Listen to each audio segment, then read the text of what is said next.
ప్రార్థన చేసుకుందాం. పరిశుద్ధుడు అయిన దేవా, ప్రేమ కలిగిన మా తండ్రి, సర్వశక్తి మంత్రైన మా ప్రభువా, అద్వితీయ సత్యదేవుడు, నాయన గొప్ప దేవుడు, మహోన్నతుడైనటువంటి తండ్రిగా మీరు మాకున్నందుకు స్తోత్రాలు చెల్లించుకుంటున్నాము. దేవా, ఈ యొక్క సమయంలో తండ్రి నాయన మార్వెల్ మినిస్ట్రీని మీరు ప్రేమించిన ఆయన గత కాలం అంతా నీ కృపలో మీరు ఎంతగానో ఆశీర్వదిస్తూ వచ్చినందుకు స్తోత్రాలు చెల్లించుకుంటున్నాము. ప్రతి నెల మొదటి సోమవారం నాయన ఈ రీతిగా బ్రదర్స్ మీటింగ్ జరిగించడానికి ఎంతో కృపనిస్తూ ఉన్నందుకు స్తోత్రాలు చెల్లించుకుంటున్నాం తండ్రి. అయితే ముఖ్యంగా నాయన ఈ మే నెల మొదటి సోమవారం నాయన తాతిరెడ్డిపాలెం సంఘంలో కలిసి నాయన బ్రదర్స్ మీటింగ్ ఏర్పాటు చేయడానికి మీరు ఇచ్చిన సమయంలో బట్టి స్తోత్రము తండ్రి. అయ్యా, రావాల్సిన వారందరూ నడిపించండి. సేవకులు, పరిచారకులు, అయా సంఘముల బాధ్యత కలిగినటువంటి సహోదరులు ఎవరైతే ఉంటున్నారో అందరూ కూడా సిద్ధపాటు కలిగిన ఆయన సకాలంలో నీ సన్నిధికి వచ్చుటకు మీరు సహాయం దయచేయండి అయ్యా. పరిచర్యను బహుబలంగా నిలబెట్టండి అయ్యా. ఆశీర్వాదకరంగా చేయండి తండ్రి. గొప్ప కార్యాలు జరిగించండి. ఊహకందన కార్యాలు ప్రభువా మా పట్ల మీరు జరిగించి మీ నామమునకు మహిమ తెచ్చుకోనండి అయ్యా. నీ సన్నిధిలో విశ్వాసంతో ప్రార్థిస్తుంటున్నాము నాయన. సేవకులైనటువంటి వారిని పరిచర్యలో సేవలో బహుబలంగా వాడుకోనండి అయ్యా. వాక్య పరిచర్య చేస్తున్న వారిపై కూడా పరిశుద్ధాత్మ యొక్క అభిషేకం మీరు ఉంచండి అయ్యా. సహాయం దయచేయండి నాయన. పాటల పరిచర్యలో వాడబడుతున్న వారిని కూడా మంచి స్వరాలు దయచేయండి అయ్యా. చక్కగా పాటలు పాడగలిగి ఆత్మీయతలో ప్రభు దినదినము నాయన సంఘ క్షేమాభివృద్ధి కొరకు నాయన ప్రయాసపడే వారికి ఉండడానికి సహాయం దయచేయండి అయ్యా. నీ సన్నిధి తోడుగుంచండి, నడిపించండి నాయన. సంఘములో బాధ్యత కలిగినటువంటి సహోదరులు కూడా జ్ఞాపకం చేసుకోండి అయ్యా. సంఘ క్షేమాభివృద్ధి కొరకు తమ వంతు బాధ్యత నిర్వర్తించే వారుగా ప్రతి ఒక్కరిని మీరు ఏర్పరచుకోనండి అయ్యా. సహాయం దయచేయండి తండ్రి. అయ్యా, మినిస్ట్రీని మీరు దీవించండి ప్రభువా. అయ్యా, ఇప్పటికే సుమారుగా నాయన 11 స్థలాల్లో ప్రభువా ఈ ఆరాధన కొనసాగిస్తుంటున్నామయ్యా. ఎక్కడెక్కడైతే ఆరాధన జరుగుతుందో ప్రభువా ఆ స్థలాలంతటిపై మీ దృష్టి నిలపండి అయ్యా. సహాయం దయచేయండి నాయన.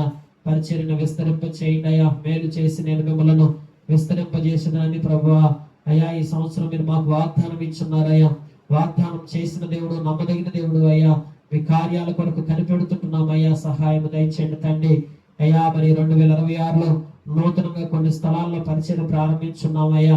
దేవా, ఎక్కడైతే పరిచయం ప్రారంభించున్నామో ఆ స్థలాలపై మీ దృష్టి నిలపండి అయ్యా. బలపరుస్తునండి, సహాయం దయచేయండి. స్థానికంగా ప్రభా తాతిరెడ్డిపాలెం సంఘాన్ని కూడా జ్ఞాపకం చేసుకోండి అయ్యా. మీ చిత్తమైతే ప్రభా ఒక మంచి స్థలాన్ని సమకూర్చండి అయ్యా. సంఘము దీవించబడడానికి సహాయం దయచేయండి అయ్యా. నూతన ఆత్మ నడిపించండి అయ్యా. పరిచయం దినదినం మీరు వృద్ధిలో తీసుకొచ్చిన ఆయన, బలపరిచిన ఆయన అయ్యా, మీ నామానికి మహిమ తెచ్చుకోవలసింది మీ సన్నిధిలో ప్రార్థిస్తుంటున్నాం తండ్రి.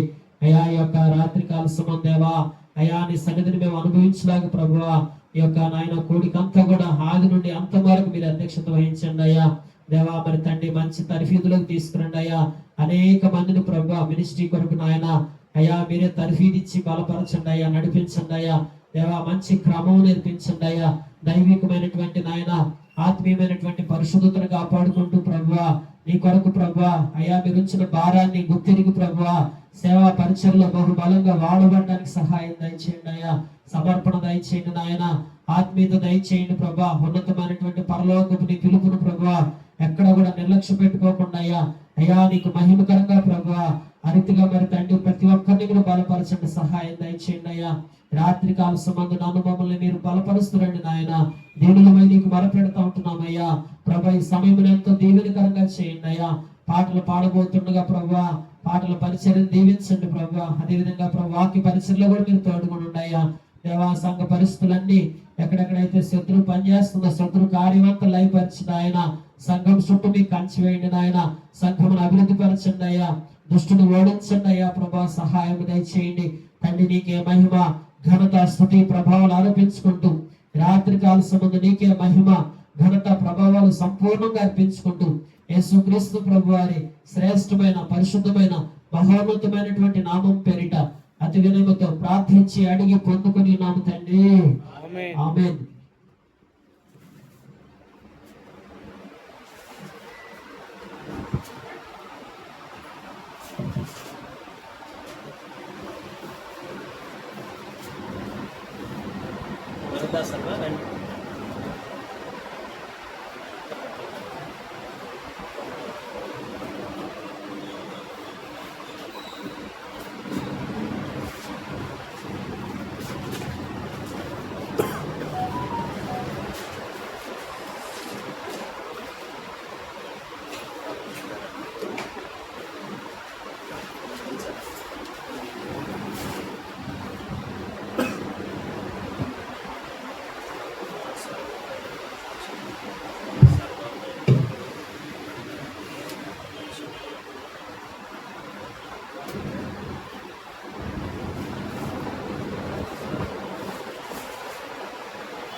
ప్రైజ్లో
పాట సంఖ్య 749 వాడుకున్నాం. పాత పాట పుస్తకంలో 634 వాడుకుంటాం.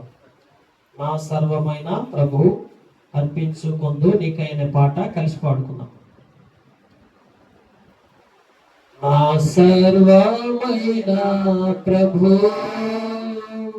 అర్పించుకొందు నీకై అంగీకరించు నేడే సేవా చేయుటకై. నా సర్వమైన ప్రభు అర్పించుకొందు నీకై అంగీకరించు నేడే సేవా చేయుటకై. ఆత్మ ప్రాణ దేహము తలంపులు క్రియలు, ఆత్మ ప్రాణ దేహము తలంపులు క్రియలు అన్నీయు నీ కొరకే కైకొను యేసువా. జీవించగోరితే నీ కొరకే నీకే మహిమా ఘనత. నా సర్వమైన ప్రభు అర్పించుకొందు నీకై అంగీకరించు నేడే సేవా చేయుటకై అంగీకరించు నేడే సేవా చేయుటకై. వెలిగించు నా జీవము నింపుము నీ ప్రేమతో, వెలిగించు నా జీవము నింపుము నీ ప్రేమతో, నీ కృపతో నడిచేదాను నిన్నైన నీ శక్తితో, నీ కృపతో నడిచేదాను నిన్నైన నీ శక్తితో. ఘనపరచగోరితిని నీ నామమును నీకే మహిమా ఘనత. ఘనపరచగోరితిని నీ నామమును నీకే మహిమా ఘనత. నా సర్వమైన ప్రభు అర్పించుకొందు నీకై అంగీకరించు నేడే సేవా చేయుటకై అంగీకరించు నేడే సేవా చేయుటకై. నా కాళ్ళు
530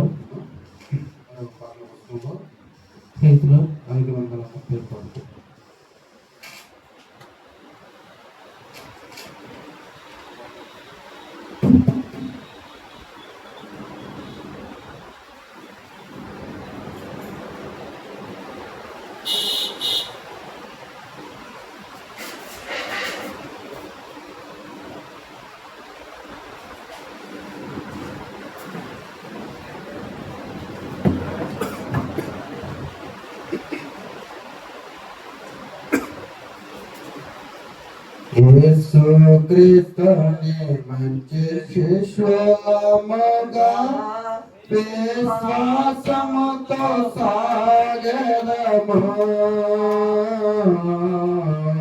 యేసు క్రీస్తుని మంచి శిష్యులముగా విశ్వాసముతో సాగెదము.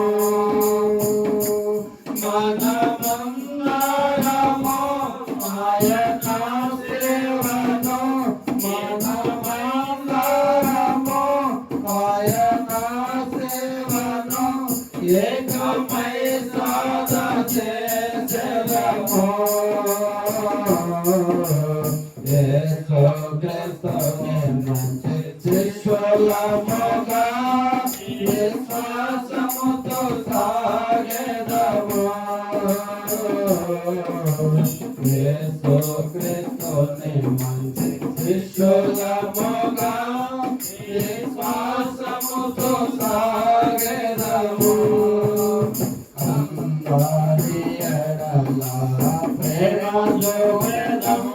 యేసు చెంతకు పిలిచెదము. అందరి ఎడల ప్రేమ చూపెదము. యేసు చెంతకు పిలిచెదము. అతి శీఘ్రముగా ఉత్సాహముతో అతి శీఘ్రముగా ఉత్సాహముతో రాజ్యమార్గమును చూపెదము. యేసు క్రీస్తుని మంచి శిష్యులముగా విశ్వాసముతో సాగెదము. యేసు క్రీస్తుని మంచి శిష్యులముగా విశ్వాసముతో సాగెదము. సాతాను దుఃఖమును పడగొట్టి ఇక యేసుతో దయవిందుము. సాతాను దుఃఖమును పడగొట్టి ఇక యేసుతో దయవిందుము. ఈ లోకాంతటల్ల ప్రభు యేసు నామమున ఈ లోకాంతటల్ల ప్రభు యేసు నామమున ఎల్ల వేళలను చాటెదము. యేసు క్రీస్తుని మంచి శిష్యులముగా విశ్వాసముతో సాగెదము. యేసు క్రీస్తుని మంచి శిష్యులముగా విశ్వాసముతో సాగెదము.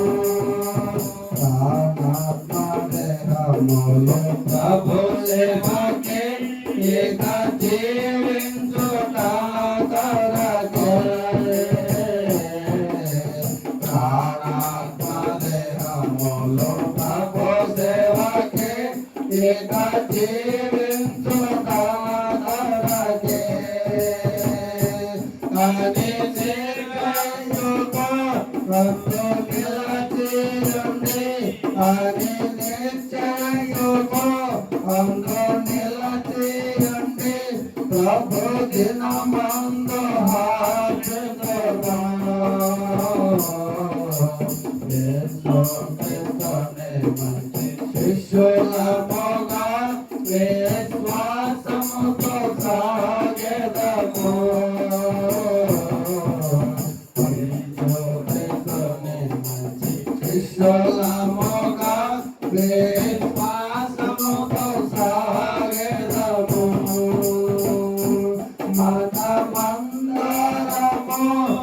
ఆయన సేవను మనమందరము ఆయన సేవను ఏకమై సాధ చేసెదము.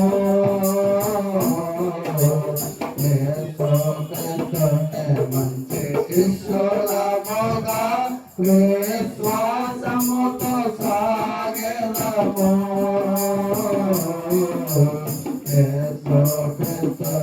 మంచి శిష్యులముగా విశ్వాసముతో సాగెదము.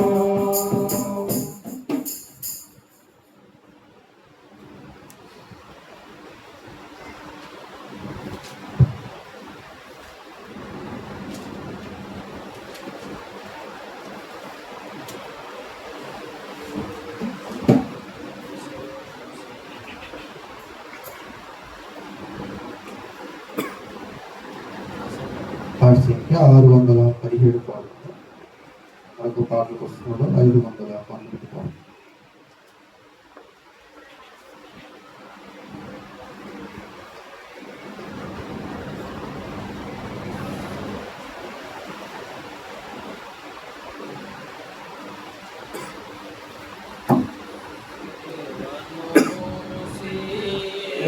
లోకమును తలకేలలో చేయో తరుణమిదే.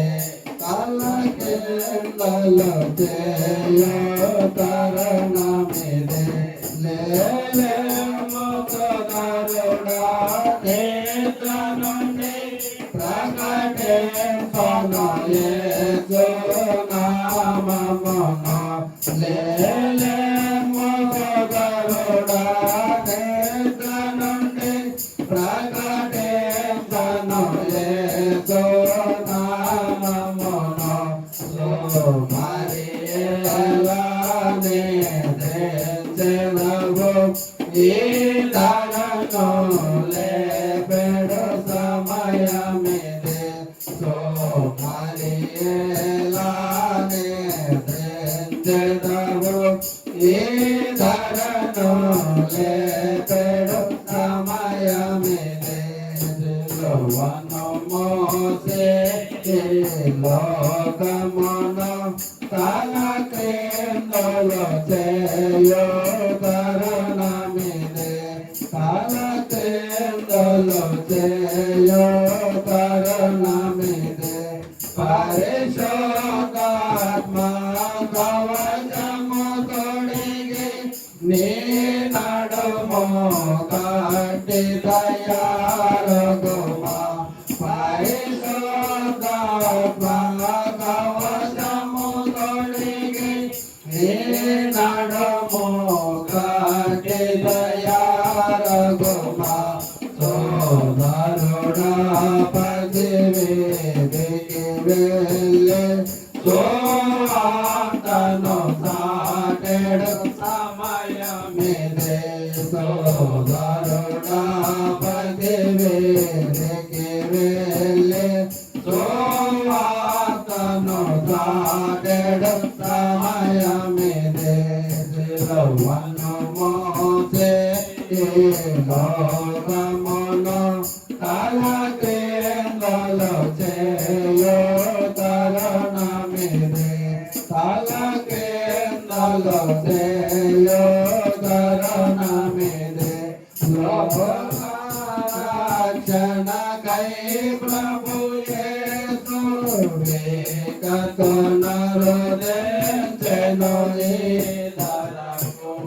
లోక రక్షకై ప్రభు యేసు వేగతనరుదెంచెను ఈ ధరకు. వెలుగును మనకునే చెను యేసు తన స్తుతులను పాడెడు సమయమిదే.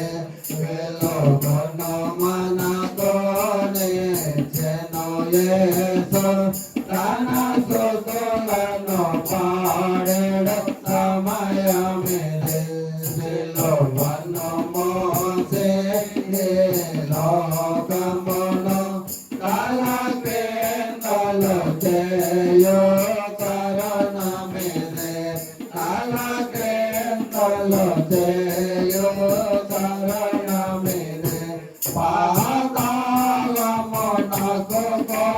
కోయడిని పాప నిద్రను విడనాడమిక పాతాళమునకు కొనిపోయడిని పాప నిద్రను విడనాడమిక సిలువా పొడే కొనికెడు సమయము కాదిది ప్రియుడా సిలువా మార్మముడే కొనికెడు సమయము కాదిది ప్రియుడా సిలువను మోసే లోకమును తలగ్రేందలో చేయో కరుణమిదే తలగ్రేందలో చేయో కరుణమిదే రాక్షింపబడుట కాసినతో తమరుమి దినమే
దయచేసి ఈ యొక్క సమయంలో మరి గమనించండి. దేవుడి యొక్క వాక్య భాగంలో నుంచి ఒక భాగం చదువుకుందాం. ఈరోజు ఈ సమయంలో మరి మినిస్ట్రీ తరఫున ఏర్పాటు చేయబడినటువంటి యొక్క పరిచారకులు మరి సేవకులు అలాగే మరి సంఘ మరి బాధ్యత కలిగిన సహోదరులతో కలిసి మనందరము ఈరోజు ఈ ప్రీతిగా కూడుకోవడం దేవుడిచ్చిన శ్రేష్టమైనటువంటి ధన్యత. అయితే ఒక మాట చూడండి, బైబిల్లో బాగా మనం చదువుకుంటూ వస్తాము. దయచేసి చూసినట్లయితే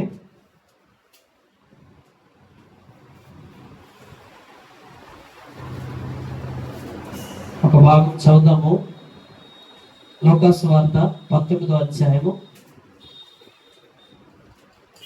లోకాసు వార్త 19వ అధ్యాయం మొదటి వచ్చి నుంచి చదువుకుందాం. ఆయన ఎరుకో పట్టణంలో ప్రవేశించి దాని గుండా పోచుండెను.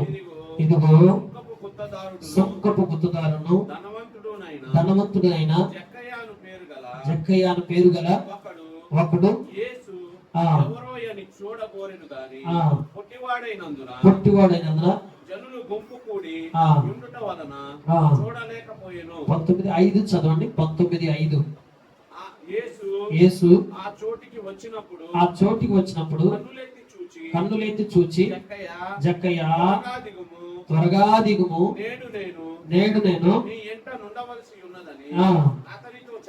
చెప్పగా అతడు త్వరగా దిగి సంతోషముతో చేర్చుకొనెను. ఇక్కడ ఈరోజు మనం పిలుపు గురించి మనం అనేకమైన విషయాలు తెలుసుకుందాం. దేవుడు మనలందరినీ కూడా ఒక ప్రత్యేకమైన పర్పస్తో దేవుడు మనల్ని పిలుస్తూ వచ్చాడు. జక్కయ్యని యేసు ప్రభు వారు పిలుస్తున్నాడు, త్వరగా దిగిరమ్మంటాడు, చెట్టు దిగిరమ్మంటాడు. ఇక్కడ ఆత్మ సంబంధంగా దేవుడు మనల్ని కూడా ఈ లోకంలోంచి వేరు చేసినప్పుడు మనందరి పట్ల దేవుడికి ఒక ప్రత్యేకమైన ఉద్దేశం ఉంది. నీ పట్ల ఒక ఉద్దేశం, నా పట్ల ఒక ఉద్దేశం ఉంది. కొందరిని సేవకులు గాను, కొందరిని పరిచారకులు గాను, కొందరిని పాటలు పాడేవారు గాను, కొందరినేమో దేవుని యొక్క సంఘంలో బాధ్యత గల సహోదరులు గాను, అతిథిగా ఒక్కొక్కరిని ఒక్కొక్క పిలుపుతో దేవుడు పిలుస్తూ వచ్చాడు. అది ఇక్కడ జక్కయ్య యొక్క పిలుపులో దాగి ఉన్నటువంటి 5 ఉద్దేశాలని ఇదిలో మనం తెలుసుకోవడానికి ప్రయత్నం చేద్దామండి. మొట్టమొదటిగా మనల్ని పిలిచినటువంటి పిలుపు ఎట్లాంటిదంటే, పాపములో ఇప్పుడు జక్కయ్య యొక్క పరిస్థితి ఏంటంటే, వాస్తు యొక్క పరిస్థితి అన్యాయస్తుడు జక్కయ్య. ఎవరు? అన్యాయస్తుడు. తర్వాత జక్కయ్యకున్న లోపంలో ఉన్న పేరు ఏంటంటే సొక్కరి. ఏంటి? సొక్కరి. సొక్కరి అతని వృత్తి, అన్యాయం చేయటం అతని యొక్క ప్రొఫెషన్, అతని వృత్తి. సొక్కరిగా ఉన్నాడు, అన్యాయస్తుడిగా ఉన్నాడు. తర్వాత ఏం చేసేవాడు అంటే భయంకరమైన పాపం చేసేవాడు, భయంకరమైన పాప స్థితిలో ఉన్నాడు. ఇలాంటి స్థితిలో ఉన్న వ్యక్తి చెట్టు ఎక్కి కూర్చున్నాడు, చెట్టు మీద. అక్కడ ప్రభు ఏం చేశాడంటే ఆ అపారమైనటువంటి గొప్ప చొప్పున ఆ పాపపు స్థితిని యేసుప్రభు వారు చూడలేదంట.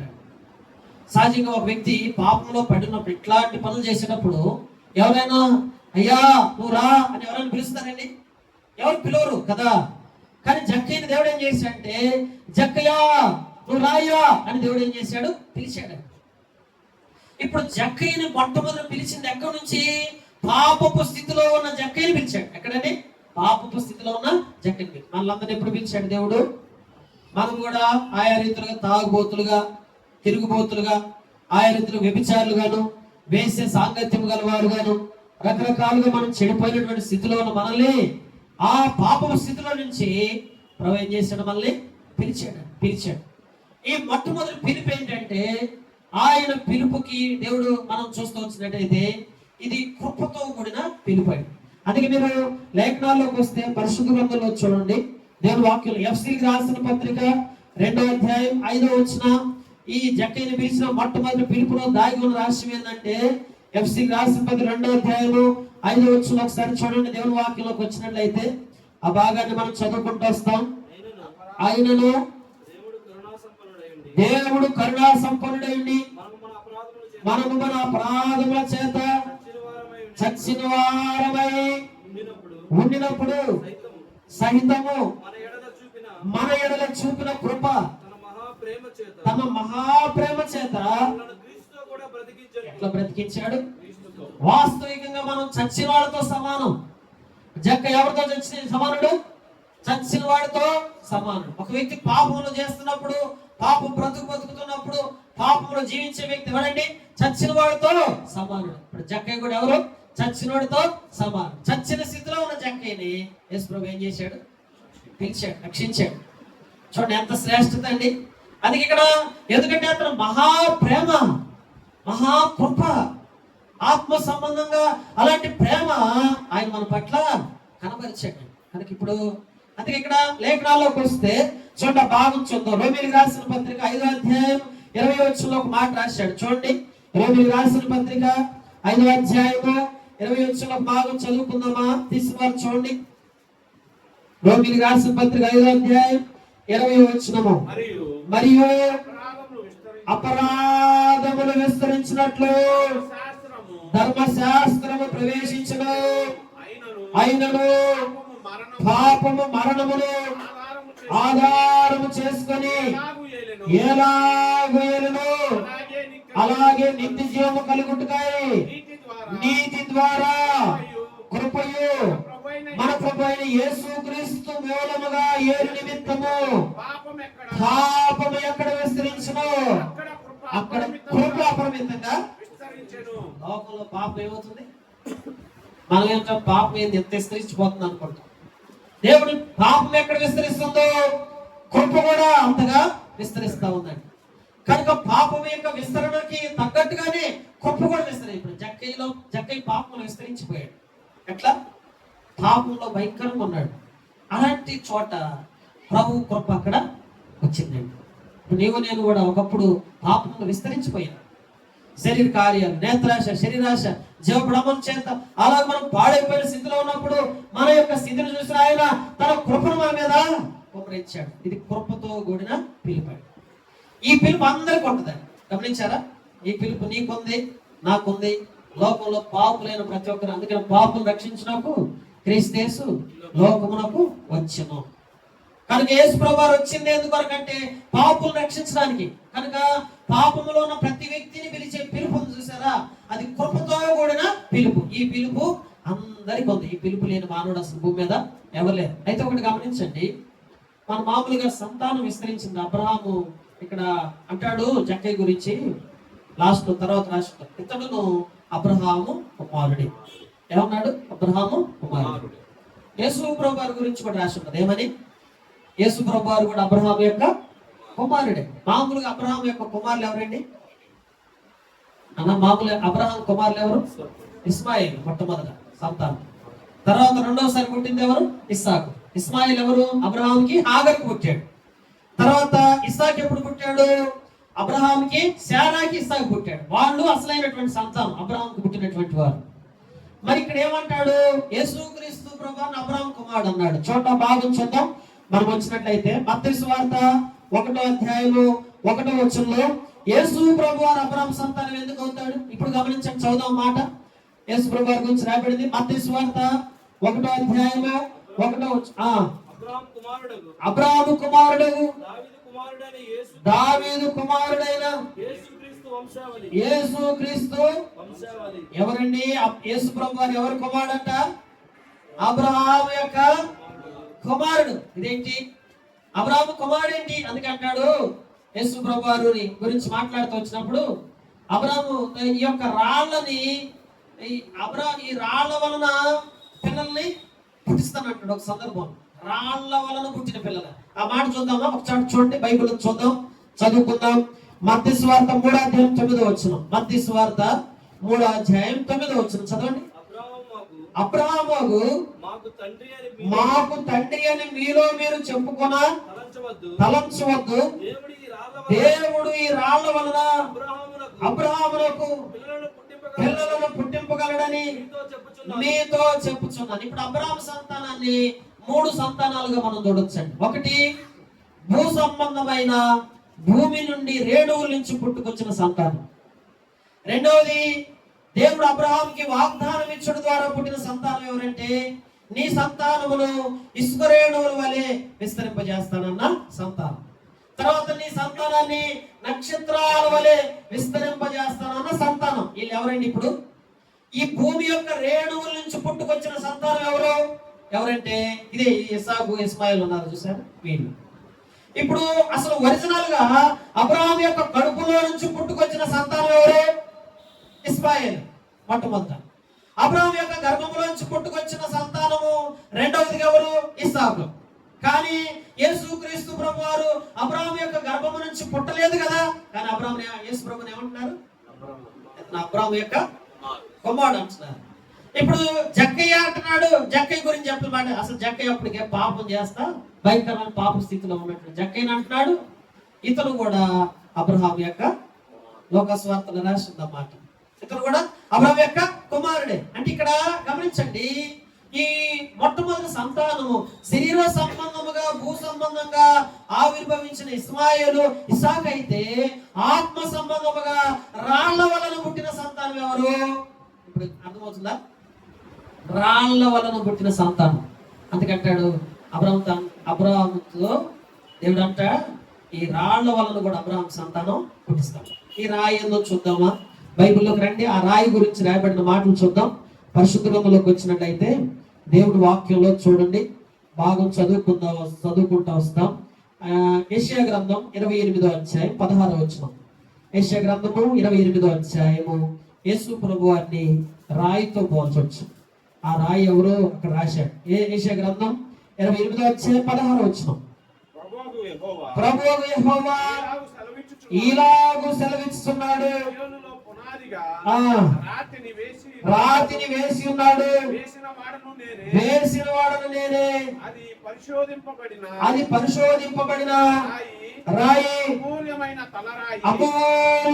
తలరాయి, స్థిరమైన పునాది అయిన మూలరాయి అయి ఉన్నది.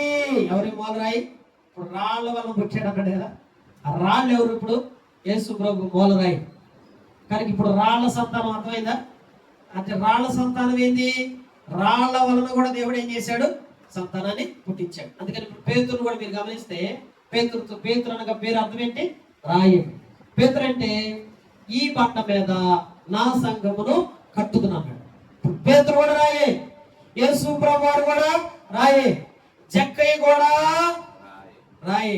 నువ్వు కూడా మనందరం కూడా రాళ్ళే. అందుకేనండి మీరందరూ సజీవమైన రాళ్ళ వలె ఆత్మ సంబంధమైన మందిరముగా మీరు కట్టబడుచున్నారు. అర్థమైందా? ఇప్పుడు మనందరినీ దేవుడు ఏం చేస్తున్నాడు? ఆత్మ సంబంధమైన రాళ్ళ వలె, సజీవమైన రాళ్ళ వలె, అమూల్యమైన రాళ్ళ వలె, రాళ్ళ సంతానముగా మనల్ని పుట్టింపజేశాడండి. మనల్ని పుట్టింపజేశాడు. అందుకే ఇప్పుడు జక్కయ్య అంటున్నాడు, జక్కయ్య కూడా అబ్రహాం యొక్క కొడుకే. నువ్వు కూడా అబ్రహాం యొక్క అదేంటి గర్భమును పుట్టిన సంతానం కదా. అసలు సంతానం ప్రియులా ఇప్పుడు చూస్తున్నారా? అంటే ఇక్కడ ఏంటంటే భూ సంబంధమైన రేణువుల వలె పుట్టుకొచ్చిన పాపపు సంబంధమైన సంతానము విస్తరించింది. ఆ సంతానమే ఇస్మాయిల్ సంతానం, ఇస్సాకు సంతానం. అదే సంతానము ఆత్మ సంబంధమైన ఇశ్రాయేలు జనాంగముగా మారు మనసు పొంది రక్షించబడి సజీవమైన రాళ్ళ వలె పుట్టుకొచ్చిన సంతానమే అసలైన సంతానం, ఆత్మ సంబంధమైన సంతానం. ఇప్పుడు చూసారా? కనుక ఇది గమనిస్తే ప్రియులారా, ఇట్లా ఈ రీతిగా మనల్ని ఏం చేశాడంటే ఆ శరీర సంబంధమైన సంతానంగా పుట్టిన మనల్ని ఆత్మ సంబంధమైన కుమారులుగాను కుమార్తెలుగాను ఉన్నట్టు కొరకు పరిశుద్ధ జనాంగంగా, అందుకంటాడు బైబిల్లో, ఆయన స్వరక్తం ఇచ్చి సంపాదించిన సంఘం మనందరం కూడా. ఎవరు? ఊరికి ఏదో అప్పటికప్పుడు పుట్టుకొచ్చిన వాళ్ళు కాదు, ఆయన స్వరక్తం ఇచ్చి సంపాదించిన సంఘం అని. కనుక ఆ రీతిగా ఆయన రక్తము చేత మనల్ని కని మనల్ని ఆ రీతిగా మొట్టమొదటిగా పిలుస్తూ వచ్చాడు. పిలుపు ఎందుకు? ఇది కృపతో కూడిన రక్షణ, యెహోవా యొక్క ఉచితమైన కృప. రెండో పిలుపు చూద్దామా? దేవుని వాక్యంలోకి రండి, పరిశుద్ధ గ్రంథంలోకి వచ్చినట్లయితే రెండో పిలుపు చూసుకుందామండి. యోహాను సువార్త 3వ అధ్యాయము 1వ వచనం నుంచి 3వ వచనం చదువుకుందాం. యోహాను సువార్త 3వ అధ్యాయం 1వ వచనం నుంచి 3వ వచనం వరకు చదవండి. యూదులు అధికారి అయిన నికోదేము పరిసయ్యుడు ఒకడు ఉండెను. అతడు రాత్రి యందు ఆయన యొద్దకు వచ్చి, బోధకుడా, నీవు దేవుని యొద్ద నుండి వచ్చిన బోధకుడు అని నేను మెరుగుదుము. దేవుడు అతనికి ఎవడును చేయలేడని ఆయనతో చెప్పాను. చూడండి, ఒక రాత్రి నికోదేమును దేవుడికి ఇచ్చాడు, జక్కయ్యను కూడా పిలిచాడు. ఇది రెండో పిలుపు ఏంటంటే వ్యక్తిగతమైన పిలుపు. అంటే బ్రదర్ మీరు రండయ్యా ఈ పని చేద్దరు కానీ మీరు పిలిచే పిలుపు. సిస్టర్ మీరు రెండమ్మా ఈ పని చేద్దరు కానీ అని పిలిచే పిలుపు. అసలైందా? పాపముతో నిండుకున్న, పాపములో ఉన్నప్పుడు పిలిచిన పిలుపు అందరికి వర్తించింది. అందరం రక్తంలో పడకపోవడం, విమోచన సంఘంలో చేర్చబడ్డాం. ఇప్పుడు సంఘంలోకి వచ్చిన తర్వాత బ్రదర్ ఇదిగో నువ్వు పరిచారకుడు అయ్యా, బ్రదర్ ఇదిగో నువ్వు సేవ చేయాలయ్యా, బ్రదర్ నువ్వు ఈ సంఘంలో బాధ్యత గల సహోదరుడు ఉండాలయ్యా, బ్రదర్ నువ్వు పాటలు పాడాలయ్యా, బ్రదర్ ఇదిగో నువ్వు చాపలు వేయాలయ్యా, బ్రదర్ నువ్వు ఇదిగో సిస్టమ్ పెట్టాలయ్యా, బ్రదర్ నువ్వు ఇదిగో మందిర సంబంధం పనిచేయాలయ్యా అని పిలిచే పిలిపాయి. ఇప్పుడు చూడండి, అందుకనే మీరు చూస్తే మార్తను పిలిచాడు దేవుడు. మార్తా మార్తా అన్నాడు. అన్నారు మీరు మార్తా మార్తా ఎందుకు పిలిచాడు? మార్తని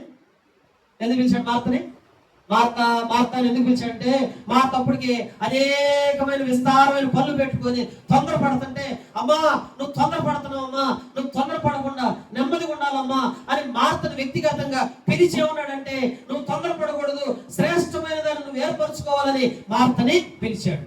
చూసారా? కాబట్టి ఇప్పుడు మనం గమనిస్తుంటే మార్తను పిలిచాడు, సమూయేలు పిలిచాడు, బాలుడైన సమూయేలుని ఏమని పిలిచాడు? సమూయేలు అని పిలిచాడు. ఎందుకు పిలిచాడు సమూయేలు? చెప్పండి, చెప్పాలా? మార్తను ఎందుకు పిలిచాడు? సమూయేలు ఎందుకు పిలిచాడు? నికోదేముని ఎందుకు పిలిచాడు? ఎవరిని ఎందుకు? జక్కయ్యను పిలిచాడు, వ్యక్తిగతంగా పిలిచాడు. ఎందుకు పిలిచాడు? వీళ్ళందరూ పిలుపు వేరు. సమూయేలు యొక్క పిలుపు ఏంది? సమూయేలు యొక్క పిలుపు ఏంటంటే పాత నిబంధన రాసి ఉంది, సమూయేలు అని ఎందుకు పిలిచాడంటే ఏలి కుటుంబం పాడైపోయింది, సేవ పాడైపోయింది. పాడైపోయిన సేవను బాగు చేయడానికి, ఏర్పరచుకోవడానికి బాలుడైన సమూయేలుని దేవుడు పిలిచాడు. మార్తను ఎందుకు పిలిచాడు? విస్తారమైన పనిబాటల్లో బ్రతుకుతుంటే ఆ పనిబాటల నుంచి వేరైపోయి నెమ్మదిగా బ్రతకడానికి మార్తను దేవుడు పిలిచాడు. చూసారా? పిలుపు వేరు. గమనిస్తుంటున్నారా? అందుకే నేను మీకు ఇంకొక మాట జ్ఞాపకం చేస్తాను. పరిశుద్ధ గ్రంథంలోకి రండి. మత్తయి సువార్త, యోహాను సువార్త 4వ అధ్యాయం 8వ వచనంలో చూస్తే అక్కడ ఒక పిలుపు కనిపిస్తుంది. యోహాను సువార్త ఆయన శిష్యులు ఆహారము కొనుటకు ఊరిలోనికి వెళ్ళి ఉండిరి. ఆ సమరయ స్త్రీ యూదుడవైన నీవు సమరయ స్త్రీనైన నన్ను దాహమును కిమ్మని ఎలాగూ అడుగుచున్నావని ఆయనతో చెప్పెను. ఏలయనగా యూదులు సమరయులతో సాంగత్యము చేయరు. ప్రియులారా, దేవుడు సమరయ స్త్రీని పిలిచాడేమని, అమ్మా కొంచెం నాకు నీళ్లు ఇస్తాను. ఇవి వాస్తవికంగా ఆయన దాహం కాదు, ఎవరి దాహమో తీర్చడానికి. ఎవరి దాహం తీర్చాలి? సమరయ స్త్రీ యొక్క దాహాన్ని తీర్చాలి. సమరయ పట్టణాన్ని రక్షించడానికి అక్కడ అడుగు పెట్టాడు యేసు ప్రభు. ఎందుకు వచ్చింది అక్కడ సమరయకి? సమరయ పట్టణాన్ని రక్షించడానికి వచ్చాడు. ఆ రక్షించడానికి వచ్చి సమరయ పట్టణస్తులు మొత్తాన్ని మీరు మారు మనసు పొందమని పిలవలా. ఎవరు పిలిచాడు? అమ్మా నాకు కొంచెం నీళ్ళు ఇస్తామని సమరయ స్త్రీని ఇచ్చాడు. వాస్తవంగా పిలిచింది పిలుపు ఎందుకంటే ఆ నీళ్లు తాగటానికి కాదు. ఎందుకు? అక్కడ ఉన్న ప్రజల యొక్క దాహం అంతా తీర్చడానికి సమరయ స్త్రీని ఏర్పరచుకున్నాడు. అక్కడ సమరయ స్త్రీకి ఎంతమంది పెనిమిట్లు? 5 భర్తలు. రహస్యంగా ఇప్పుడు ఉన్నాడు కూడా నీ భర్త కాదా? అవునా? ఏమో భర్తలు బహిర్గతంగా ఎవరి భర్త లేడు, కానీ అన్ని అంతరంగికంగా అన్ని రకాలుగా ఏమో పాడైపోయిన స్త్రీ. కానీ ఏమో పిలిచి సమరయ పట్టణాన్ని బాగు చేయడానికి, సమరయ పట్టణంలో మార్పు తీసుకురావడం కోసం, సమరయ పట్టణాన్ని అంతా రక్షించడం కోసం సమరయ స్త్రీని, ఒక పాపాత్ములైన సమరయ స్త్రీని వ్యక్తిగతమైన పిలుపుతో పిలిచాడామని. ఎందుకంటే ఆమెను ఒక సాక్షిగా నిలబెట్టడం దేవుని ఉద్దేశం అయ్యింది. చూస్తున్నారా? గమనించారా? కనుక సమయాలు పిలిచిందేమో సంఘం పాడైపోతే ఆ సంఘ సేవలో ఆ ఏలీ ప్లేస్ లో సమయాలు పెట్టడానికి సమయాలు పిలిచాడు. సమరయ పట్టణంలో ఉన్నటువంటి సమరయ స్త్రీ ఎందుకు పిలిచాడంటే సమరయ పట్టణం అంతా బాగు చేయడానికి సమరయ స్త్రీ పిలిచాడు. చూసారా? మార్తను ఎందుకు పిలిచాడు? విస్తారమైన పరిపాటులో పాడైపోతుంటే అమ్మా నువ్వు సరిదిద్దుకొని సరైన విధానంలో బతకాలని పిలిచాడు. వ్యక్తిగతమైన పిలుపు. నీ పిలుపు ఏదు, నా పిలుపు ఏదు. ఎందుకని పిల్లిని చూసి ఏదో వాతలు పెట్టుకుందాం. ఏది? పిల్లిని చూసి ఏది వాతలు పెట్టుకుంది చెప్పండి? పులిని చూసి అదే కరెక్ట్ రాదా? పులిని చూసి నక్క కదా, పిల్లి కాదండి. పులిని చూసి ఏం చేసింది? నక్క అంట. ఈ పులికి భలే గీతలు ఉన్నాయి. నక్క కూడా అనుకుందాం, నాకు కూడా గీతలు ఉంటే బాగుంటుంది, గీతలు పెట్టి. పులి గీతలు నక్క వస్తాయా చెప్పండి? రావు కదా. అందుకని పిల్లారా, ఎవరిని సేవకు పిలవాలో, ఎవరిని పరిచయంలో వాడుకోవాలో, ఎవరిని సంఘంలో బాధ్యత గల సహోదరులు కూర్చోాలో, ఎవరిని పాటలు పాడాలో, ఎవరు సంఘంలో సాధారణమైన వంట పరిచయం ఉంటుందా? మనకు అందరూ పిలవ ఒక్కొక్కరు వంట చేసే వారు ఉంటారు. మనకి ఎవరు చేస్తున్నారు వంట? అక్కడ కొర ఉంది కాబట్టి ఆ వంట మనకి చేసి పెడతాం. వాళ్ళు ఆ పని కొరకు పిలిచాడు అంతే కదండి. ఇప్పుడు మన మందిరంలో కూడా కొంతమంది వంట కొరకు పిలిచాడు దేవుడు. వాళ్ళ పని ఏంది? ప్రేమ విధులు పెట్టినప్పుడల్లా వాళ్ళే వంట మాస్టర్లు అంతా అండి. మేము హెబ్రోన్లో సేవ చేస్తున్న దినాల్లో, అక్కడ సేవ జరుగుతున్న దినాలు నేను కూడా అక్కడ పరిచయంలో ఉంటున్నప్పుడు, అక్కడ సేవ వంట పరిచయకి ఒక్కొక్క టీం 10 మంది ఉంటారు. టీం 10 మంది. ఈ 10 మంది ఒక వారం ఈ 10 మంది చేస్తే ఇంకొక వారం ఇంకో 10 మంది, 20 మంది నాకు వంట పరిచయం చేస్తారు. ఈ 20 మంది పని ఏంటంటే, ఇంకా నువ్వు ఆదివారం వచ్చిందంటే ఏంటి? ఆ వంటశాలకు వెళ్ళిపోవటం, ఇంక వేరే ఆలోచన లేదు. వీళ్ళ పని అంతా ఇదే. మరి వాళ్ళు ఏమనుకోవాలా? వాళ్ళు ఏం తక్కువ? నాన్న ఆదివారం అంతా ఆరాధన చేసి పరిచయం చేసి, మరి మైకులు పెట్టేవాళ్ళు లేకపోతే వాక్యం ఎక్కడ చెప్తాడు కదా? బల్ల వేసేవాళ్ళు లేకపోతే వాక్య పరిచయం అక్కడ ఉంటాడండి. కనుక బల్ల వేసేవాళ్ళు కావాలి, మైక్ పెట్టేవాళ్ళు కావాలి. కలిసి మనకి ఇంకొక విషయం చూడండి, చాలా మంది ఇది నేర్చుకోవట్లేదు. ఈ మైకులు పెట్టేవాళ్ళు కూడా స్పష్టంగా తయారు చేసుకోవాలి. మనం చూడండి, చాలాసార్లు మనం ఇక్కడ వచ్చి నుంచుంటామా, నుంచినప్పుడు మామూలుగా వర్షం గారు ఏ తరఫు ఇచ్చాడంటే, ఈ దరికి వచ్చి నిలబడి ఈ మైకుని మన నోటి దాకా పెట్టేది కూడా ఎవరు పెట్టాలి? మైకులు పెట్టేవాళ్ళు పెడతారు. మన దగ్గర ఇంకా నేర్చుకోవట్లేదు, కానీ కింద నుంచి వచ్చి పక్క నుంచి వచ్చి పెట్టేస్తాం. మనం ఏం చేస్తాం? దీన్ని నువ్వే పైకి కింద కనుక నువ్వే జరుపుకోవాలని చేస్తాం. అట్లా కాదు. అందుకే అన్ని కూడా ఆయా పర్పస్లో, ఆయా పని కొరకు దేవుడు మనల్ని ఎన్నుకున్నాడు అంటే నిన్ను ఒక పర్పస్ తో పిలిచాడు, ఒక ఉద్దేశంతో పిలిచాడు, ఒక వ్యక్తిగతంగా నేను ఏ పర్పస్ తో పిలిచాడో ఆ పిలుపు చాలా ముఖ్యమైనది. ఆ పిలుపు చాలా ముఖ్యమైనది. దాన్ని మనం తెలుసుకుంటే సేవ బాగా ఆశీర్వాదకరంగా ఉంటుందండి. ఇది రెండవ అనుభవం. ప్రియులారా, దేవుని బిడ్డలారా గమనించండి. నా పిలుపు ఏంటయ్యా, నన్ను ఎందుకు పిలిచావా? వ్యక్తిగతంగా దేవుని అడగాలి. అప్పుడు దేవుడు నిన్ను ఎందుకు పిలిచాడో తెలుసు. సమరయ స్త్రీ పిలుపు వేరు కదా, సమూయేలు పిలుపు వేరు, మార్త యొక్క పిలుపు వేరు. ముసలోడైనా ఎవరు ముసలోడు, నికోదేము యొక్క పిలుపు వేరు. ఒక్కొక్కరు ఒక్కొక్క పిలుపు వేరు వేరు. నేను గమనించి ఇది వ్యక్తిగతమైన. మూడవదిగా చూడండి, దేవుని వాక్యంలోకి వచ్చినట్లయితే పరిశుద్ధ గ్రంథంలో ఆదికాండము 19వ అధ్యాయము అక్కడ 17వ వచనంలో చూసినప్పుడు జక్కయ్యని గురించి మనకు చెప్పబడింది ఏంటంటే, ఈ జక్కయ్య గురించి ఒకసారి చూసుకొని మళ్ళీ అక్కడికి వెళ్దాం. లోకస్వార్తలో రండి, 19వ వచనంలో ఒక భాగాన్ని నేను జ్ఞాపకం చేస్తాం. కనుక ఇప్పుడు జక్కయ్యని ఎట్లా పిలిచాడు? పాపము కృపతో పిలిచాడు, కృప చొప్పున పిలిచాడు. రెండవది వ్యక్తిగతంగా పిలిచాడు. చూడండి లోకస్వార్త 19వ అధ్యాయం దేవుని వాక్యంలోకి వచ్చినట్టు 5వ వచనంలో యేసు ఆ చోటుకి వచ్చినప్పుడు కన్నులు ఎత్తి చూచి జక్కయ్య త్వరగా దిగము. రెండవదండి త్వరగా దిగము. ఈ మాట చాలా ప్రాముఖ్యమైనది. మూడవది ఏంటంటే త్వరితగతిన పిలిచే పిలుపు అండి. దేవుని బిడ్డలారా మీరు గమనించండి, దేవుడు ఏదైనా పిలిచినప్పుడు ఆలస్యం చేయకూడదు. ఆలస్యం చేస్తే ఎంత నష్టం వచ్చిందో తెలుసా? దేవుని పిలుపుని ఆలస్యం చేయటం వల్ల నష్టం ఎక్కువ వస్తుంది.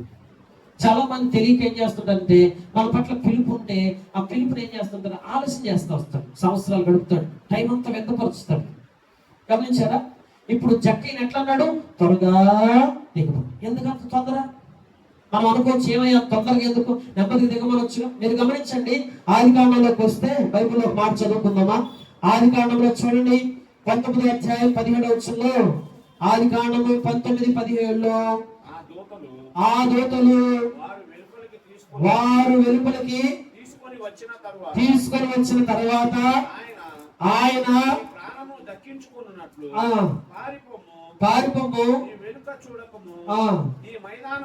ఈ మైదానంలో ఎక్కడను నిలువక నీవు నశించుకోకుండా ఆ పర్వతమునకు పారిపోమని చెప్పగా లోతు ప్రభువా అలాగు కాదు, ఇదిగో నీ కటాక్షము నీ దాసుల మీద వచ్చినది, నా ప్రాణము రక్షించడం వలన నీవు నాయన కనబరిచిన నీ కృపను కనబరిచింది. నేను ఆ పర్వతమును తప్పించుకొని పోలేను, ఈ కీడు నాకు సంభవించి చచ్చిపోదునేమో. ఇదిగో పారిపోటుకు ఈ ఊరు సమీపంలో ఉన్నది, అది చిన్నది, అక్కడికి తప్పించుకొని పోనేమో, అది చిన్నది కదా, నేను బ్రతుకుదురని అన్నాడు. దేవుడే అన్నాడు, ఇదిగో నీకు టైం లేదు, ఆ పర్వతానికి నువ్వు పారిపోవాలని చెప్తుంటే లోతుకి లోతు అన్నాడు. అయ్యా కొద్ది టైం చెప్తున్నావు, పరిగెత్తమంటున్నావు, నేను ఆడ పరిగెత్తున్నాయ్యా, లగెత్తుకుంటూ నేను పరిగెత్తి ఈ లోపల పరిగెత్తి మధ్యలో చచ్చిపోతాను. ఎందుకు వచ్చిందయ్యా, మరి ఇబ్బంది పెట్టిందయ్యా. పక్కన చిన్న ఊరు, చిన్నది గ్రామం ఒకటి ఉందయ్యా, ఆ గ్రామంలోకి వెళ్తానయ్యా. ఏంటి? గ్రామంలోకి వెళ్తాను. అండ్ దేవుడు ఎంత అవకాశం వచ్చాడు, ఎంత కనికర సంపన్నుడు చూడండి. నువ్వు ఏం చేస్తావయ్యా? సరేనయ్యా పర్వతానికి పరిగెత్తగలడు, పరిగెత్తితే దేవుడు అవకాశం లేకుండా చెప్పడు కదా అన్నమాట. పరిగెత్తగలడు, కానీ ఈయన మనసులో ఏంటంటే చచ్చిపోతాను ఒక రకమైన భయం వచ్చేసింది. అంత దూరం పరిగెత్తాలని నేను ఎక్కడ పరిగెత్తేని ఇప్పుడు ఏమంటున్నాడు? ఇదిగో పక్కనున్న చిన్న గ్రామం, ఈ గ్రామంలోకి వెళ్ళడానికి అవకాశం ఇవ్వమని అడుగుతున్నాడు. ఈ గ్రామంలోకి వెళ్ళడానికి అవకాశం ఇవ్వమని అడుగుతా ఉంటే లోతండి సరే ఇల్లయ్యా ఆ చిన్న గ్రామంలోకి వెళ్ళమని అవకాశం ఇస్తే ఆ చిన్న గ్రామంలోకి వెళ్ళడానికి కూడా తడవలాడుతూ వచ్చాడు, ఆలస్యం చేస్తూ వచ్చాడు. దేవుని బిడ్డలారా, ఆలస్యం నష్టాన్ని తెచ్చిపెడుతుంది. పిలుపు నేను మనల్ని ఎందుకు పిలిచాడు తెలుసా? సర్వలోకం అండి, ఎంతమంది ఎన్ని రకాలు నశించిపోతున్నారు తెలుసా? అందుకంట అపవాది అంట సమయం కొంచెమే అని వేగర పడతా దొరికినట్టుగా ఎక్కడ దొరికితే అక్కడ ఏం చేస్తుంది? దొరికినట్టు తీసుకెళ్ళి నరకంలో పడేస్తుంటే మనం ఏం చేయాలి? దొరికిన దొరికినవాడు దొరికినట్టు తీసుకొచ్చి మారు మనసులోకి నడిపించి బాప్తిజం ఇచ్చి రక్షణ మార్గంలో స్థిరపరిచి ఒక్కొక్కడిని తొందరగా తీసుకొచ్చి నిత్య రాజ్యానికి వారసులుగా చేయాల్సిన బాధ్యత నీ మీద పెట్టాడు. మర్చిపోవద్దు. సేవ ఎట్లా చేయాలా? అతి వేగంగా చేయాలి, శీఘ్రంగా చేయాలి, ఉత్సాహంగా చేయాలి. దేవుడు సేవ ఎట్లా చేయాలా? దేవుని యొక్క పిలుపు. అందుకని దేవుడు అంటే మనం పిలిచిన పిలుపుకి వెంటనే లోబడాలి. కొంతమందికి దేవుడు కొన్ని తలంతులు ఇస్తాడు, ఇచ్చినా గానీ ఆ తలంతులు దేవునికి అంకితం చేసి, అయ్యా నాకు ఇచ్చిన తలంతులు నీ కొరకు వాడతాను అంటానికి, వినియోగించడానికి మనం ఆలస్యం చేస్తుంటాం. మనకిచ్చిన వరాలు, మనకిచ్చిన తలంతులు, మనకి ఏమి ఇచ్చాడో ఆ తలంతుని భూమిలో తీసుకెళ్లి పాతి పెట్టద్దు. ఇచ్చిన వరం వాడు ఏ వరం ఇస్తాడో, ఏ తలంతు ఇచ్చాడో, వాక్యం చెప్పే తలంతుందా విస్తృతంగా వాడు. ఎక్కడికి వెళ్తే అక్కడ చెప్పడానికి అవకాశం ఉన్న ప్రతి చోట సువార్త చెప్పు, బోధించు. పాటలు పాడి వరం ఇచ్చాడా, ఎంతగా పాటలు పాడతావు అంతగా పాటల ద్వారా ఆయన్ని ఘనపరచు. సువార్త చెప్పి ఒక్కొక్కరిని వెతికి రక్షించాలి. అందుకే సొదొమ గొమొర్రా పట్టణము మొత్తము కూడా నాశనం అయిపోతే లోతును అన్నాడు, నువ్వు తొందరగా పరిగెత్తితే బ్రతుకుతావు, ఆలస్యం చేసావు చచ్చిపుచ్చుంటావు. ఇప్పుడు లోతు ఆలస్యం చేస్తే ఏమయ్యాడు?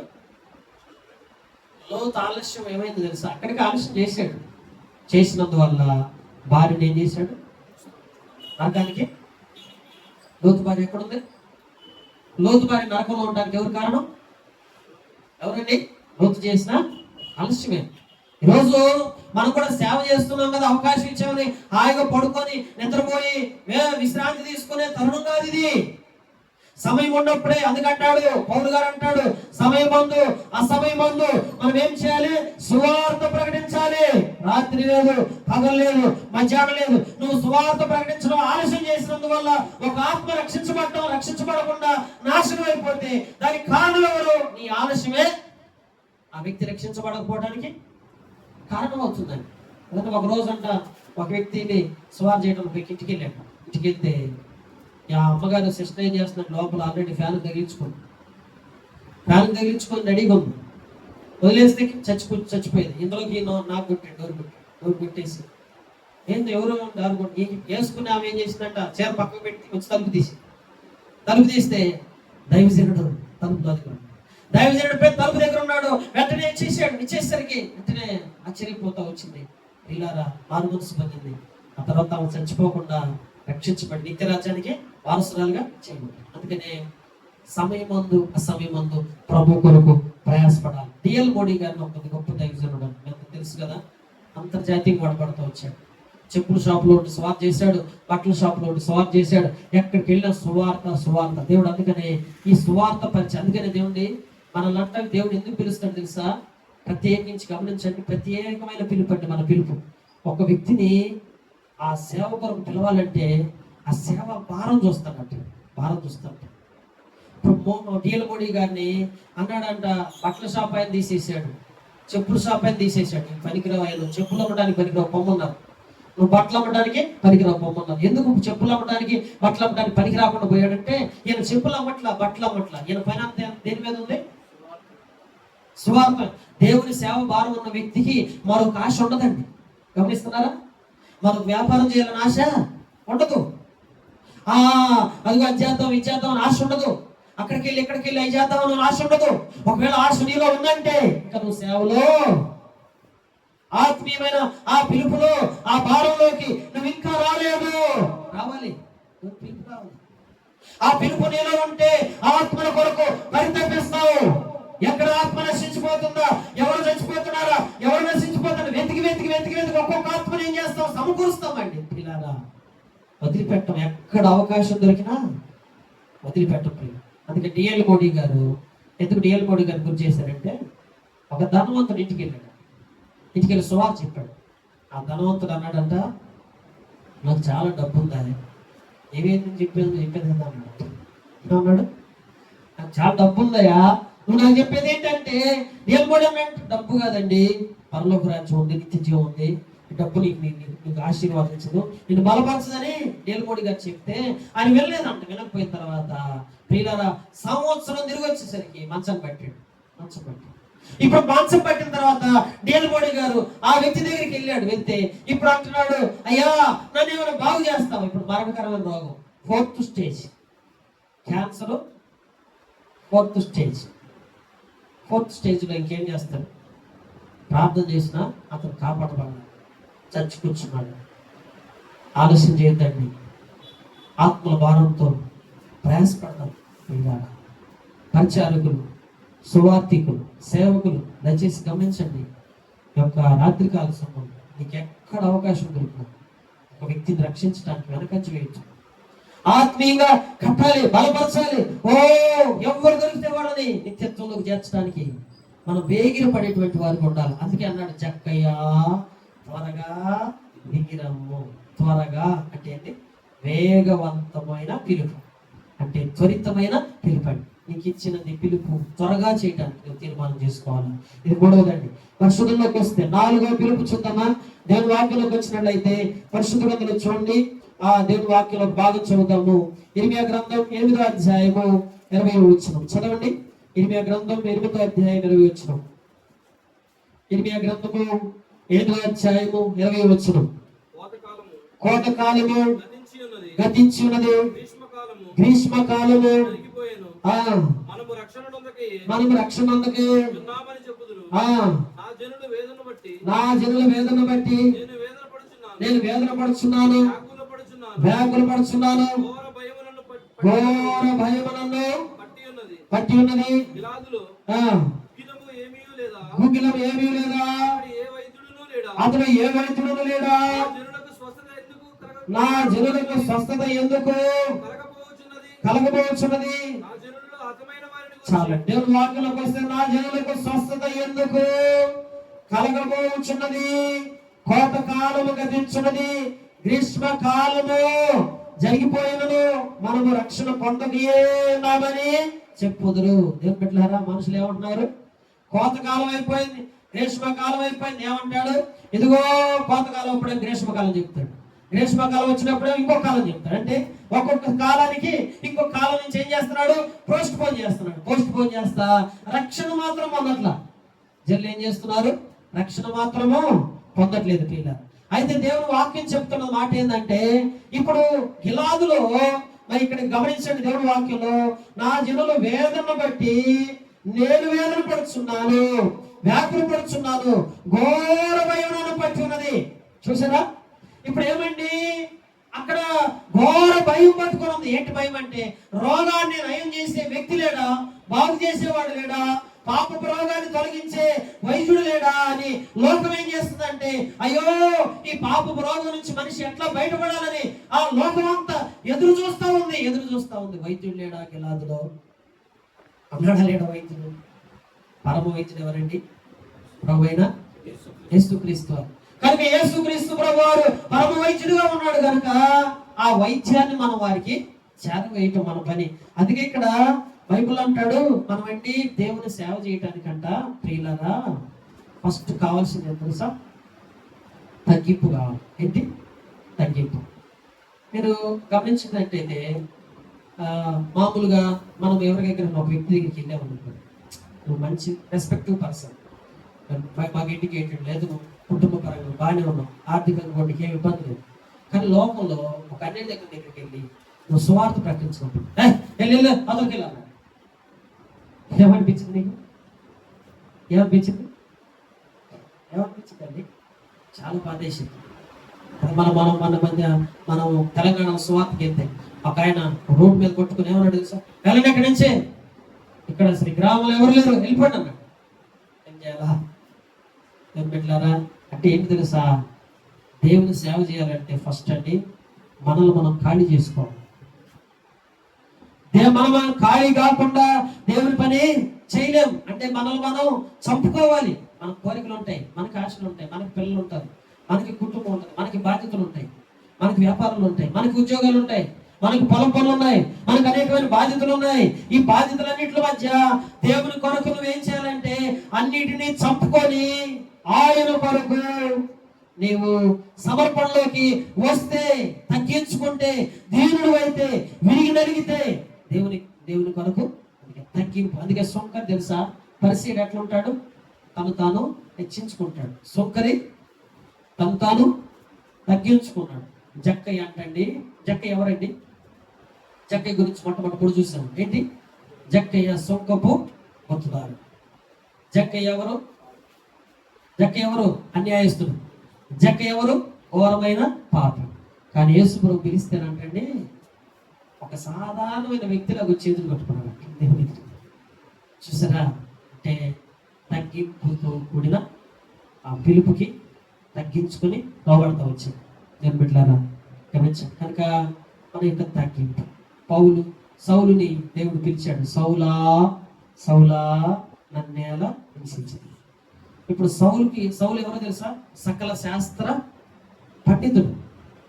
సకల శాస్త్ర పండితుడు. అన్నిట్లో అన్ని తెలుసు ఆయనకి, అన్ని విద్యలు తెలుసు. కానీ ఏం చేశాడు తెలుసా? వాటన్నిటినీ పక్కన పెట్టేసి అందుకంట దొంగల కోసం, రోగుల కోసం, నరహంతకుల కోసం, వ్యభిచారుల కోసం తన వంతు ఏం చేశాడంటే ఖాళీ చేయబడి తగ్గించుకొని ఆ తగ్గింపుతో పౌలు గారు గొప్ప సేవని జరిగిస్తూ వచ్చాడు. వాస్తవికంగా సౌలుగా ఉన్నప్పుడు ఆయన ఎంతో హెచ్చింపైన, కానీ పౌలుకి వచ్చిన తర్వాత ఎట్లున్నాడు? మారిపోయింది, సిస్టమ్ మారిపోయింది. దేవుని బిడ్డలారా, అందుకే దేవుని వాక్యంలో చెప్పబడిన మాట ఏంటంటే మనల్ని మనం తగ్గించుకోవాలి. అందుకే అక్కడ లేఖనాల్లో లోకాసువార్త 12వ అధ్యాయంలోకి రండి, 20వ వచనంలో. లోకాసువార్త 12వ అధ్యాయం 20వ వచనం మాట చదువుకుందామా? అయితే దేవుడు వెరివాడా, ఈ రాత్రిని ప్రాణం అడిగితే నీవు సిద్ధపరిచినవి ఎవరి వగునని అతనితో చెప్పెను.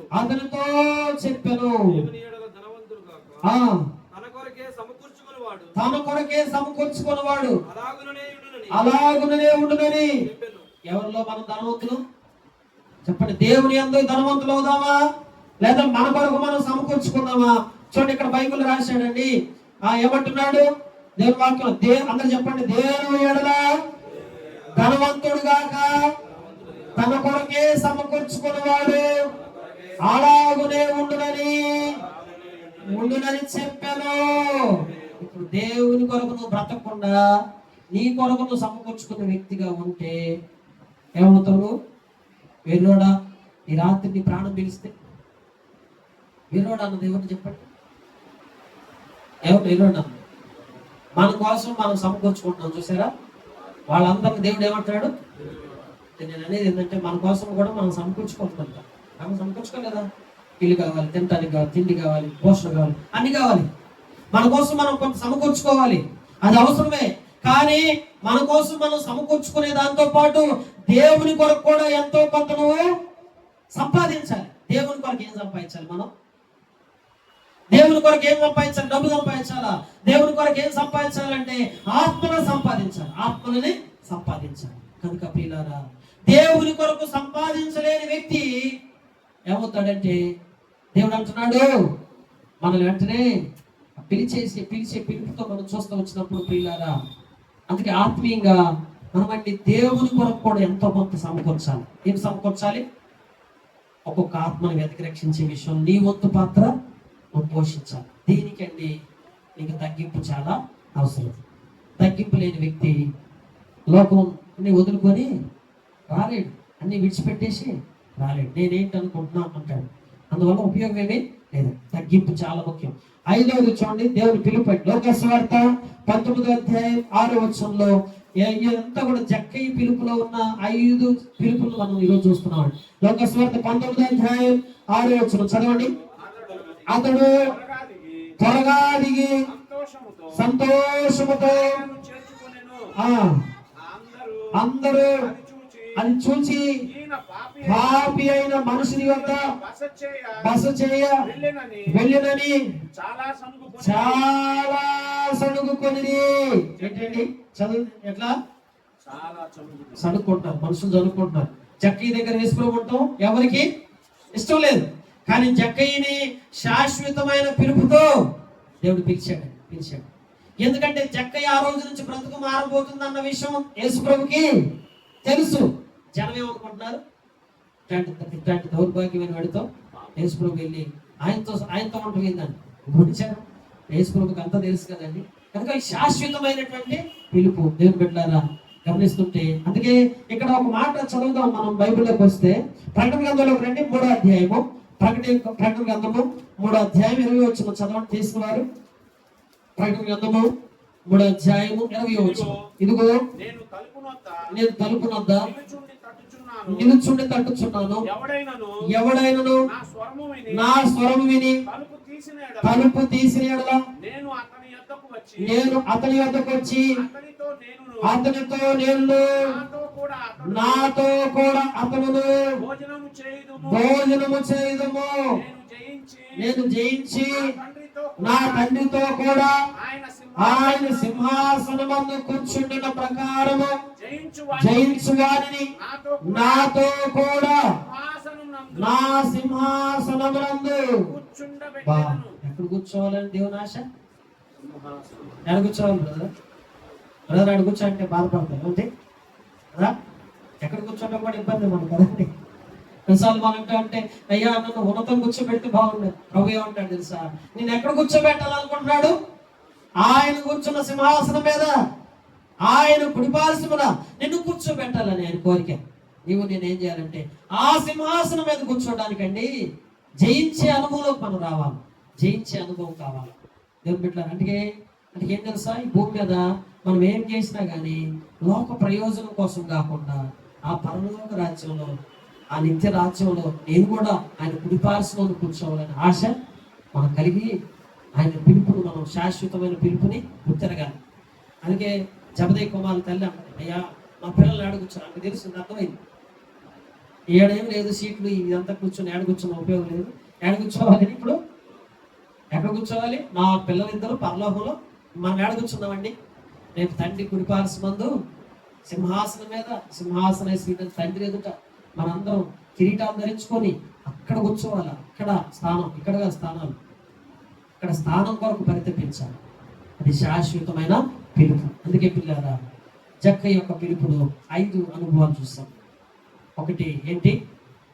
కృపతో కూడిన పిలుపు, ఒక పాపిని పిలిచిన పిలుపు.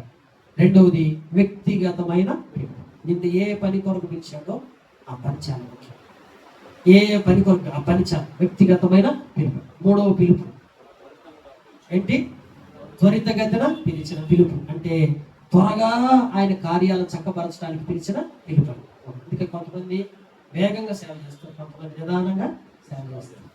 నిదానంగా చేసే సేవకి వేగంగా చేసే సేవకి తేడా ఏం చెప్పండి? ఏమైంది? నిదానంగా సేవ చేసిన వాళ్ళ సేవ వల్ల ఒక ఆత్మ ఏమైంది? అందుకే లోతుని జ్ఞాపకం చేశాం కదా. లోతు నిదానంగా వెళ్ళటం వల్ల ఏమైంది? లోతు భార్య ఒక ఆత్మ ఏమైంది? నశించిపోయింది. అదే తొందరపడి పెడితే లోతు భార్య ఏమైంది? అందుకే మనం ఎలాంటి సేవ చేద్దాం? అతి వేగంగా చేద్దాం సేవ, త్వరితగతిన చేద్దాం. సమయం వినియోగించుకోండి. సేవ కొరకు మీరు కొంత సమయం కేటాయించండి. అయ్యా నా పనులు ఉన్నాయి, నా బాధ్యతలు ఉన్నాయి, నా భారాలు ఉన్నాయి, అవన్నీ చేస్తున్నాయి, వాటితో పాటు నా సమయాన్ని కొంత ఇస్తాను. ఎప్పుడైనా ఒకసారి చూడండి, దేవుని పని ఎప్పుడు చేయము, ఎన్నిసార్లు చేస్తామా? సువార్తకి ఎంత ఎప్పుడు వెళ్తామండి? ఎప్పుడు వారంలో 1 రోజు 2 రోజులు వెళ్తాం అంతేనా? రోజంతా రమ్మంటావు, నిన్ను రమ్మను కదా. ఆ సమయం ఇదిగో నీకు ఇస్తా ప్రభువా, నీకు ఇస్తా. మిగిలిన టైం అంతా నువ్వు వాడుకో, మిగిలిన టైం అంతా వాడుకో. ఆ స్వార్థ టైం 1 గంట, ఇదిగో బ్రదర్ స్వార్థ 1 గంట కేటాయించడానికి కొరకు కేటాయించు. ప్రభు నిన్ను వాడుకుంటాడు, బహుబలంగా నిలబెడుతూ వస్తాడు. అందుకే అంటాడు, వేగవంతముగా సేవ చేయడానికి నీ వంతు నువ్వు సమయాన్ని కేటాయిస్తే నశించిపోతున్న మనుషులు మనం ఏం చేయొచ్చండి? రక్షించవచ్చు. దినమెల్లా వారం అంతా కష్టపడండి ప్రభు కొరకు. ప్రభు కొరకు ఎప్పుడో కొద్ది సమయం, ఏదో ఒక రోజు, ఏదో ఒక సమయం. అందుకనే పిల్లారా వేగవంతంగా సేవ. 4వది మనం చూస్తూ వచ్చి ఏంటి? తగ్గించుకుందాం, ఖాళీ చేసుకుందాం. నేనేంటి బ్రదర్, నేను అట్లా ఎట్లా ఉంటాను మాకు నీకు తెలివి ఉండొచ్చు, జ్ఞానం ఉండొచ్చు, అన్నీ ఉండొచ్చు. మందిరంలో ఉండి మనం తగ్గించుకుందాం. నేను తెలంగాణ అయితే ఒక కాళ్ళ చాపుకొని కూర్చోమండి, 70 ఏళ్ళు ఉంటాయి. ఆకు నవ్వుతుంది, నవ్వుతా ఆకు ఒక నవ్వుతుంది. సువార్ చేద్దామని పోతే ఈ పాస్టర్ గారు, లోకల్ పాస్టర్ గారు ఉన్నాడు, ఆయన తీసుకొని పక్కన పెట్టుకుని ఆమె ఏంటంటే కాళ్ళ చెప్పుకున్నాడు, పాస్టర్ బాగున్నావా అంటుంది. రాష్ట్రం బాగుంది ఏమనాలా అంటే వాళ్ళకి అసలు ఏ మాత్రం దాని యొక్క విలువ తెలీదు. నేను అనుకున్నా ఎట్ట చేస్తున్నావు ఏమన్నాడు, అమ్మా అందురాలమ్మా తగ్గించుకోండి. ఆమె ఎదుట అనగా ఆయనకు బాగా మంచి తెలివి జ్ఞానం ఉంది. ఎక్కడో ఖమ్మం నుంచి వచ్చి సమర్పించుకొని కుటుంబంతో వచ్చి ఇక్కడ సేవ చేస్తుంటే ఈమె కాళ్ళ చాపుకొని 70-80 ఏళ్ళ నుండి ఆ వయసు నుండి కూడా ఆ వచ్చిన వ్యక్తిని గౌరవప్రదంగా మాట్లాడే మనసు కూడా. నేను ఒకసారి ఒక ఆయనకి సువార్త చేస్తుంటే ఎండలో నుంచి పెట్టాడు బాగుగట్ట, ఎండ మాడిపోతుంది, ఎండలో నుంచి చెమటలు కారుతుంది. కానీ ఏం చేస్తాం మనం ఆ టయానికి అట్లా ఉండి ఆ వ్యక్తికి చెప్పాలి. అంతేగాని మనకు అవసరం లేదు అతను ఎదుట దేహిపడి ప్రాజయపడి ఆ ఇంటి ముందు నుంచొని అతను అట్లా ఆశయంగా మాట్లాడుతుంటే నిన్ను తగ్గించుకొని అయ్యా నీ ఎదుట వచ్చి అంత దీనత్వంతో బ్రతకాల్సిన అవసరం సేవకునికి పరిచారకుడికి సువార్థికుడికి అస్సలు లేదు. అతను బ్రతుకు అతనికి ఉంది, అతని కుటుంబం అతనికి ఉంది, అతనికి ఇల్లు అతనికి ఉంది, అతని పోషణ అతనికి ఉంది, అతనికి ఏమి ఇబ్బంది లేదు. అతను తెలియగలవాడు, ఎక్కడికి వెళ్ళినా తక్కువేం కాదు, డబ్బులు ఇస్తారు, సంపాదించగలడు, చేయగలడు, అన్ని ఉన్నాయి అతనికి. కానీ ఒక వ్యక్తిని రక్షించాలంటే అవన్నీ పక్కన పెట్టేసి చేతులు కట్టుకోవాలి. ఏం చేయాలి? అయ్యా ఇది రక్షించడానికి వచ్చాను చెప్పాలి, ఇది తగ్గింపు.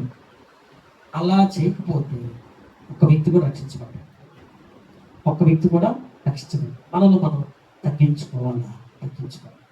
డాంబికంగా ఉండకూడదు, అతిశయంగా ఉండకూడదు. ఒక పాపి దగ్గరికి వెళ్ళినప్పుడు నువ్వు ఖాళీ చేసుకోవడం చాలా అవసరం. నువ్వు ఖాళీ అయితే ఒక పాపి రక్షించబడతాడు. నువ్వు ఖాళీ చేయబడితే ఆత్మను సంపాదిస్తావు.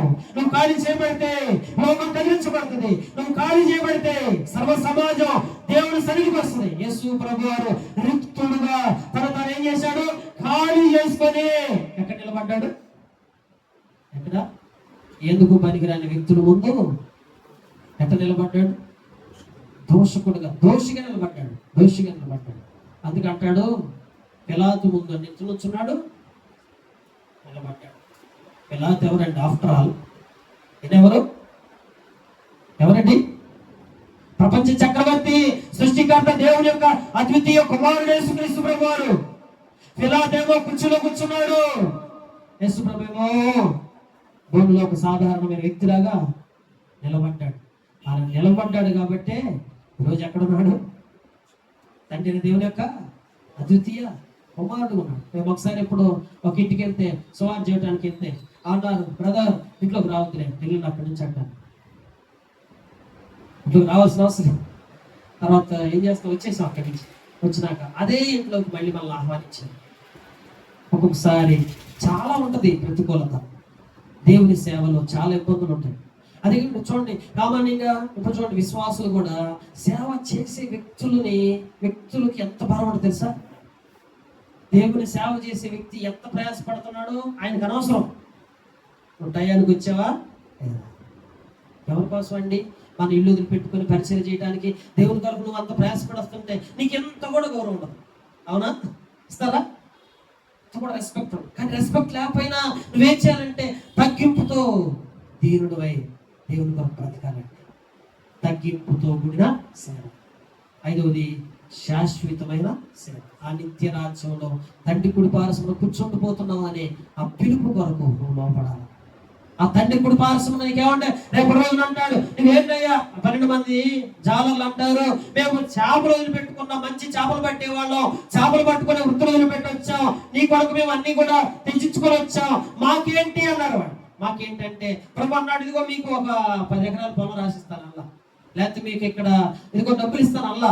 ఏమన్నాడు తెలుసా? రేపు నా రాజ్యంలోకి మీరు వస్తారు చూసారా, అక్కడ మీకు ఏం చేస్తాను తెలుసా? 12 మందికి 12 సింహాసనాలు వేస్తాను. ఇబ్బంది లేదు. ఇక్కడేం లేదు పిల్ల, ఇక్కడేం లేదు. ఎందుకంటే రాస్తాడు జీతగాడు ఎవరు? అందుకని రాస్తాడు గొర్రెలకు కాపరి, మంచి కాపరి, గొర్రెల కొరకు ప్రాణం పెడతాడు. అది జీతగాడైతే ఆ పని అయిపోయాక అక్కడి నుంచి వదిలేసుకొని వచ్చేద్దాం అనుకుంటాడు. గమనిస్తున్నారా? ఒక చేతకాడి మాదిరిగా మనం దేవుని కొరకు బ్రతకాల్సి. ఇప్పుడు మనం మీ అందరికి అనిపించవచ్చు, అన్నయ్య ఇదిగో ఏ పరిచయకి వెళ్ళరాయ్యా, ఇక్కడికి వెళ్ళరా అంటే నీకేమనిపించింది అంటే ఏదో వెళ్ళాం అన్న చెప్పాడు, వెళ్ళాం వచ్చాం అంతే. ఇక్కడికి వెళ్ళాం, పాటలు పాడాం, 2 పాటలు పాడాం, వచ్చాం, అదా? అది కాదు కదా. అక్కడ సంఘం ఏంటి, ఆ సంఘ పరిస్థితులు ఎట్లా ఉన్నాయి, అక్కడ కుటుంబాలు ఎట్లున్నారు, ఎవరు బాధపడుతున్నారు, ఎవరు సఫర్ అవుతున్నారు, ఎవరు నలిగిపోతున్నారు, ఎవరు ఇబ్బందులు పడుతున్నారు, ఎవరి పరిస్థితులు ఎట్లా ఉన్నాయి, సంఘం బాగుందా, ఆ సంఘ పరిస్థితులని తెలుసుకొని ఆ కుటుంబాలు ఏ విధంగా బలోపేతం చేయాలి, అందుకొరకు నువ్వు వెళ్తున్నావు అక్కడికి. ఆ బాధ్యత నీ మీద ఉంది. అంతేగాని ఏదో వెళ్ళాం వచ్చాం అంతగా ఇట్లా ఉండాలా? క్రయం చెల్లించే మనసు, శాశ్వతమైన ఆ నిత్య రాజ్యంలో నువ్వు ఉన్నట్టు కొరకే నీ వంతు నువ్వు శక్తి వంచన లేకుండా నీ బలాన్ని, నీ ప్రాణాత్మక దేహాల్ని ప్రభు కొరకు సమర్పించుకొని ఆయన కొరకు నువ్వేం చేయాలి? పనిచేయాలి. ఆయన కొరకు పనిచేయాలి. పనివాడు జీతమునకు పాత్రుడు. ఆయన పని చేస్తే దేవుడు ఖాళీగా ఉంచడు. దేవుడు నేను తప్పకుండా జీతాన్ని నీకు ఇస్తాడు.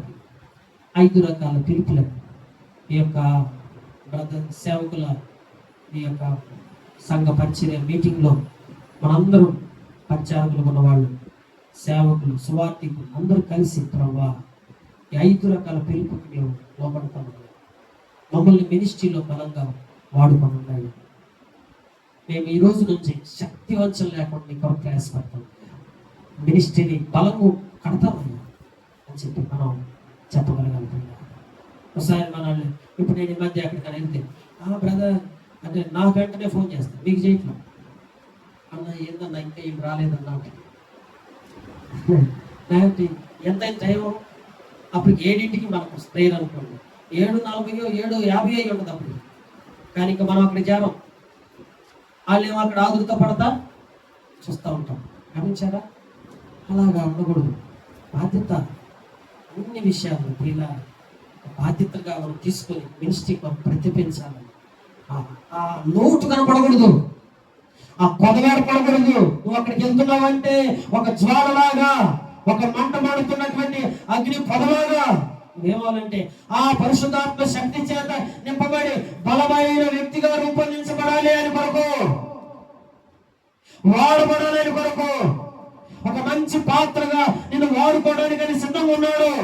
నిరసించమాక, సన్నగిల్లమాక, బలహీనపడమాక, నిరుత్సాహపడమాక, కలవరపడమాక, ధైర్యంతో ముందడుగువే. ప్రభు నిన్ను వాడుకుంటాడు, ప్రభు నిన్ను వాడుకుంటాడు, బహుబలంగా వాడుకుంటాడు. రాత్రికాల సంబంధం ప్రభు కొరకు మనం ఆ రీతిగా వాడబట్టాలి. ఈ 5 పిలుపుల విషయమై ప్రభు దగ్గర మనం ఏం చేద్దామంటే ప్రార్థిద్దాం. అంత రీతిగా మనం ప్రార్థన చేసుకొని దేవుడిని గణపరచలాగా, దేవుడి మాటను దీవించి మన గ్రహింపులో తీసుకొచ్చి మనకు సహాయం చేసి మనల్ని బలపరచుగాక. ఆమేన్. అందరూ కలిసి మోకరించి మోకాళ్ళ మీద రండి. కుర్చీల్లో ఉంటుంది ఎవరు ప్రార్థన చేయమన్నప్పుడు కూడా కుర్చీల్లో ఉంటున్నారు. కొంతమంది కుర్చీలో ఉండమాకండి, మోకాళ్ళు నిండు మోకాళ్ళు వేయండి. కాళ్ళు పైకెత్తి, తల పైకెత్తి, 2 చేతులు అవసరమైతే చేతులు పైకెత్తైనా, లేదా అట్లీస్ట్ దేవుని మోకాళ్ళ సన్నిధిలో వచ్చేసి ఆయన సన్నిధిలో మోకరించాలా. దేవుని బిడ్డ ముసలోళ్ళు తప్ప మోకరించకుండా ఉండాల్సింది ఎవరు ఉండకూడదండి. ఒక 80 ఏళ్ళ ముసలోళ్ళు తప్ప అందరూ ఏం చేయాలి? మందిరంలో మోకరించాలి. కనుక మోకరించండి. మోకరించి ఏం చేద్దామంటే నిండు మనసుతో ప్రార్థన చేద్దాం. నన్ను వాడుకోయ్యా, నీ పరిచర్యలో సేవలో బహుబలంగా నిలబెట్టయ్యా, నన్ను ఆత్మీయంగా బలపరిచయ్యా, నాకు ఇచ్చిన పని నమ్మకంగా చేయడం నాకు నేర్పించయ్యా, నన్ను ఆధ్యాత్మికంగా బలోపేతం చేయ్యా అని అందరూ కలిసి పెద్దగా దగ్గరగా ఎలుగెత్తి ప్రభుకి ఏం చేద్దామంటే ప్రార్థన చేస్తా వద్దామండి. ప్రార్థించండి పెద్దగా అందరూ. సహాయం చేయండి తండ్రి, దేవా సహాయం చేయండి, గొప్ప దేవా సహాయం చేయండి, మహోన్నతుడా సహాయం చేయండి తండ్రి. సేవలు బహుబలంగా వాడుతున్నాం, పరిచయలో బహుబలంగా నిలబెట్టుకున్నాం. నీదయ్యా, పరిచయం నీదయ్యా, పరిచయం కొరకయ్యా నిజంగా నిలబడాలయ్యా, ఎన్నుకున్నాయ్యా. అయ్యా ఈ సేవ పరిచయంలో మన పరిచయం తండ్రి నాయన పరిశుద్ధ నడిపింపు దయచేయండి అయ్యా. మీ దాసులను అభిషేకించండి అయ్యా, సహాయం చేయండి అయ్యా, బలమైన ఆత్మ దయచేయండి అయ్యా, పరిశుద్ధాత్మ నడిపింపు దయచేయండి అయ్యా. తండ్రి నాయన పాటలు పాడే మంచి స్వరాలు దయచేయండి అయ్యా, వాక్యము బోధించగలిగే చక్కటి పరిచయం చేయగలిగే జ్ఞానం దయచేయండి అయ్యా. మీరు నడిపించండి.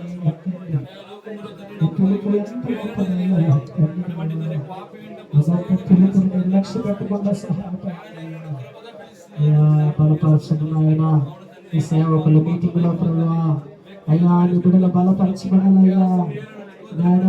నెల నెల నీలో వృద్ధి చెందాలయ్యా ప్రభువా. నీ కొరకు బహు బలంగా వాడబడాలయ్యా, సహాయం దయచేయండి. తండ్రి కొరకు చూపించండి అయ్యా, బలపరుస్తున్నాడు నాయన. గొప్ప దేవా, నీ యొక్క సహాయం అందించండి నాయన. అయ్యా, మీ యొక్క ఉద్దేశాలు నెరవేర్చండి అయ్యా. ఎవరెవరిని మీరు ఎన్నుకున్నారయ్యా, మీ బిడ్డలను ఆత్మ చేత నింపండి అయ్యా, నింపండి అయ్యా. అయ్యా, శక్తితో నింపండి అయ్యా. అయ్యా, వాక్ శక్తితో నింపండి అయ్యా. అయ్యా, మాటలు ఉంచండి అయ్యా. సువార్త ప్రకటించే మార్గం దయచేయండి అయ్యా. కోటల ఆత్మలు నశించిపోతున్నాయి ప్రభువా. ఎన్నో ఆత్మలు అయ్యా ప్రభువా. అయ్యా, వేలాది మంది ప్రభువా, లక్షలాది మంది అయ్యా నశించిపోతున్నాయి అయ్యా. ఖాళీ చేసుకునే మనసు దయచేయండి అయ్యా. హృదయ వేదనలన్నీ తొలగించుకొని అయ్యా, హోదాలు అర్హతలు ప్రభువా, స్థాయి చూసుకోకుండా అయ్యా ప్రభువా, స్థితిని చూసుకోకుండా అయ్యా, ఉద్యోగాలు చూసుకోకుండా అయ్యా, వ్యాపారస్తులు చూసుకోకుండా ప్రభువా అయ్యా, డిగ్నిటీ చూసుకోకుండా అయ్యా, తగ్గించుకొని ప్రభువా ఒక పాపి ఎదుట నిలబడాలయ్యా ప్రభువా. మా కొరకు నువ్వు ఖాళీ చేసుకున్నావు అయ్యా. అయ్యా, ఎవరయ్యా ఈ లోకములో రాజు ఆయన, నీవైతే ప్రపంచానికి ఒక చక్రవర్తి అయ్యా. తగ్గించుకున్నావయ్యా, దేవుడు వచ్చావు ప్రభువా. అయ్యా, ఎంతమంది కార్యాలు ప్రభువా ఇప్పుడు కళ్ళారా చూడగలుగుతూ వచ్చాము నాయన ప్రభువా. అయ్యా, యొక్క తాతిరెడ్డి పాలు సంఘములే ప్రభువా గొప్ప జీవాన్ని కలిపండి అయ్యా.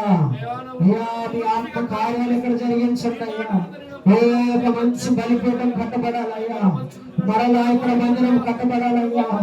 ఈ సేవ విస్తారముగా జరగాలయ్యా. అయ్యా, మీరు బలపరచండి అయ్యా. పరిశుద్ధాత్మ శక్తి చేత నింపండి ప్రభువా. ఒక్కొక్క ఆత్మని అయ్యా మీరు వెనక రక్షించండి అయ్యా ప్రభువా. ఈ ప్రాంతంలో ప్రభా గొప్ప జీవ జ్వాలలు కలపండి అయ్యా. నూతన ఆత్మను నడిపించండి. పాపములు, దుష్టత్వము, వేదనతో పరిచడిపోయిన వారిని ప్రభువా మీరు విమోచించండి అయ్యా. త్రాగుడికి బానిసలైపోయిన వారిని విడిపించండి అయ్యా. బంధకాల నుంచి విడిపించండి అయ్యా. కట్లను మీరు తెచ్చండి అయ్యా ప్రభువా. నీ పని కొరకు నమ్మకమైన వారిని అయ్యా, సామర్థ్యము గల వారిని ప్రభువా అయ్యా, ఈ యొక్క గ్రామంలో నుంచి మీరు లేవనెత్తండి ప్రభువా. బహుబలంగా మీరు వాడుకోండి అయ్యా. సహాయం దయచేయండి తండ్రి. అయ్యా, ఈ మినిస్ట్రీ ఎక్కడెక్కడైతే జరుగుతుందో ప్రభువా, ఏ స్థలాల్లో జరుగుతుందో ప్రభువా, కోట విస్తారములున్నాయా. పనివారు పదవుగా ఉన్నారయ్యా. అనేక మంది పనివారిని మీరు సిద్ధపరచండి. సహాయం దయచేయండి తండ్రి. అయ్యా, మీ నామ ఘనత కొరకై బహుబలముగా వాడబడటానికి సహాయం దయచేయండి తండ్రి. ఈ రాత్రి కాల సమయం అయ్యా, నీ సన్నిధిని ప్రార్థిస్తుంటున్నానయ్యా. బలమైన కార్యాలు జరిగించండి అయ్యా ప్రభువా. ఈ మే మాసములో ప్రభువా అయ్యా మమ్మల్ని నిలబెట్టండి అయ్యా. అయ్యా, గత నెలలో ప్రభువా మెదక్ ప్రాంతం వెళ్ళుంటున్నామయ్యా. తెలంగాణ ప్రాంతంలో స్వార్థ ప్రకటించాం ప్రభువా. అయ్యా, రానున్న మాసంలో ప్రభుత్వం ఎక్కడికి నడిపించాలనుకుంటున్నారయ్యా. ఏ స్థలాల్లో ఉద్దేశాలు ఉంటున్నాయో ప్రభువా, ఆ ఉద్దేశాలన్నీ మీరు నెరవేర్చండి. సహాయం దయచేయండి తండ్రి. అయ్యా, సర్వశక్తి గల దేవుడే ప్రభువా. అయ్యా, ఈ మే మాసంలో 3 దినాలు ప్రభువా కోరికలు జరిగించబోతుంటున్నామయ్యా. మంచి వాతావరణం దయచేయండి ప్రభువా. ఆ దినములు పరిశుద్ధపరచండి అయ్యా. అయ్యా, ప్రతిష్ఠించుకోండి అయ్యా. భయంకరంగా ప్రభువా ఆ మీటింగ్స్ ఘనముగా జరగడానికి సహాయం దయచేయండి అయ్యా. అయ్యా, ఆత్మ ఉజ్జీవ జ్వాలల మీద కలుపుతారండి ప్రభువా. అయ్యా, మీరు బలపరచండి అయ్యా. బలమైన కార్యాలు ప్రభువా మా మధ్య మీరు జరిగించండి అయ్యా. అనేక స్థలాల నుంచి ప్రభువా ఇక్కడ నడిపించండి అయ్యా. దేవా, సువార్త ద్వారా ప్రభువా రానున్న 10-15 రోజులు ప్రభువా ఇక్కడ ఎంతగానో ప్రయాసపడబోతున్నారయ్యా. ఆయా స్థలాలకు వెళ్ళబోతున్నారయ్యా. వాతావరణాన్ని అనుకూలపరచండి ప్రభు. ప్రభువా. అయ్యా నూతనమైన వారు నడిపించండి అయ్యా. కొంతమంది అయినా పాపం నుంచి రక్షించబడ్డానికి సహాయం దయచేయండి అయ్యా. రాత్రి కాల సంబంధం అయ్యా మమ్మల్ని మేము తగ్గించుకుంటున్నాం తండ్రి ప్రభువా. నిబిడలను బలపరచండి అయ్యా. అనేకమైన తలంతులు మీరు దయచేయండి అయ్యా. మీ నామ మహిమార్థమైన పెట్టండి అయ్యా. సహాయకుడుగా ఉండండి తండ్రి. అయ్యా నీకే మహిమ ఘనత స్తుతి ప్రభావాలు అర్పిస్తుంటున్నాము నాయన. ఈ రాత్రి కాల సమయం ఎంతవరకు నాయన ఈ మే మాసంలో మనకు సోమవారం ప్రభువా ఆ యొక్క సేవకుల సదస్సులు మీరు జరిగించినందుకు స్తోత్రాలు ప్రభువా. అయ్యా సేవా భారంతో ఏర్పాటు చేయబడుతున్న ప్రతి నెల జరుగుతున్న ఈ మీటింగ్ ప్రభువా ఘనముగా మీరు జరిగించండి అయ్యా. ప్రభు మీరు ఆశీర్వాదకరంగా చేయండి అయ్యా. మీ నామానికి మహిమ తెచ్చుకోవలసిందిగా అయ్యా. రాత్రి కాల సమయం ఇప్పుడు వచ్చిన ప్రతి ఒక్కరిని సంపూర్ణంగా నాయన మీ చేతులకు అప్పగించుకుంటూ నీకే మహిమ ఘనత స్తుతి ప్రభావాలు ఆరోపించుకుంటూ యేసు క్రీస్తు ప్రభు వారి శ్రేష్టమైన పరిశుద్ధమైన మహోన్నతమైన నామం పేరిట అతి వినయముతో ప్రార్థించి అడిగి పొందుకొని ఉన్నాము తండ్రి. ఆమేన్. మన తండ్రి దేవుని ప్రేమయు కుమారుడైన యేసు క్రీస్తు ప్రభువుకు కృపయు పరిశుద్ధాత్మకమైన సహవాసము సదాకాలం మనందరికీ తోడై నడిపించును గాక. ఆమేన్. అందరూ ప్రైజ్